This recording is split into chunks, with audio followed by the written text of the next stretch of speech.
Okay, so you're telling me that that Star Trek encyclopedia is more interesting than any of the new Star Wars books that have come out this year? Okay, buddy, your words, not mine. He's going to take heat over that statement.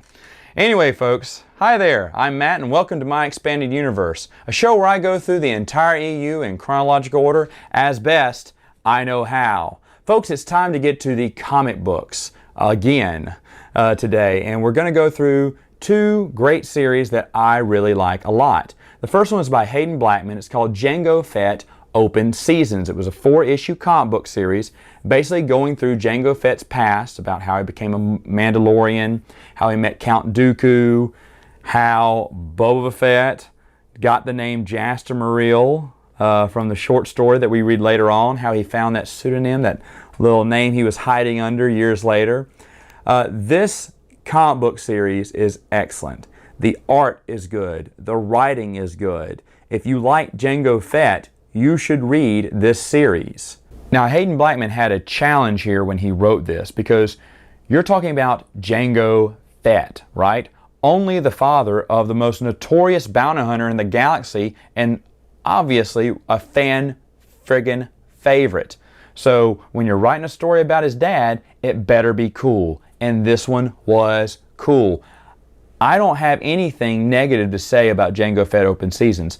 From start to finish, it was a good read, and I loved it because it fits with everything. There's perfect continuity between that and the short story. And this is one of the misconceptions everyone has about Boba Fett. They're saying, oh, you know, the movies, episode 2, just totally was contradiction with everything the EU had established. Not really, because they went back and they explored more of Boba Fett's past.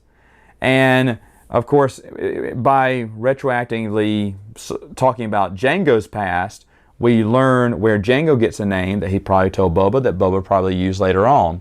It's starting to make even more sense. The story that we'll get into years from now probably.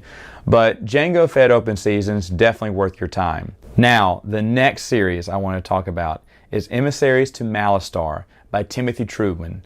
It was in Star Wars issues number 13 through 18, and basically the Jedi Council sends this group of Jedi to Malastare to settle a peace agreement. This is a good series. Timothy Truman wanted to write about Ki-Adi-Mundi, a fairly unknown Jedi who we saw a little bit in episode 1. He's giving him this incredible story, and when it came out, I was reading every issue and loving every issue. And of course, the relationship between Het, his apprentice, and Mundi is fantastic. What goes on in the comic book forwards that story. Timothy Truman took a break from the comic book series after this, but still with a real quality piece. Now, I'm sure this is all collected in an omnibus, and I'm sorry if you know the omnibus, please put it in the comments. But I got the individual issues, and I think they are well done. I love everything about that story. This one's no different. This Emissaries of Malastare basically just enhances the relationship between the master and the apprentice, Ki-Adi-Mundi and Ashard Het. Of course, we know Het goes on to become something even bigger way later down the road. I'm pretty positive they didn't want to make that connection back then, or they didn't even have that connection to make. But who knows how far along they thought this out.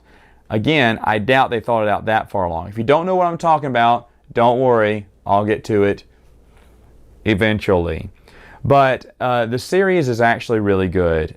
And for, again, a pre-episode 2 era where there wasn't that much going on, you know, the 10 years of nothing happening besides Anakin and Obi-Wan story, it's actually a pretty good story, and I do think it's worth your time.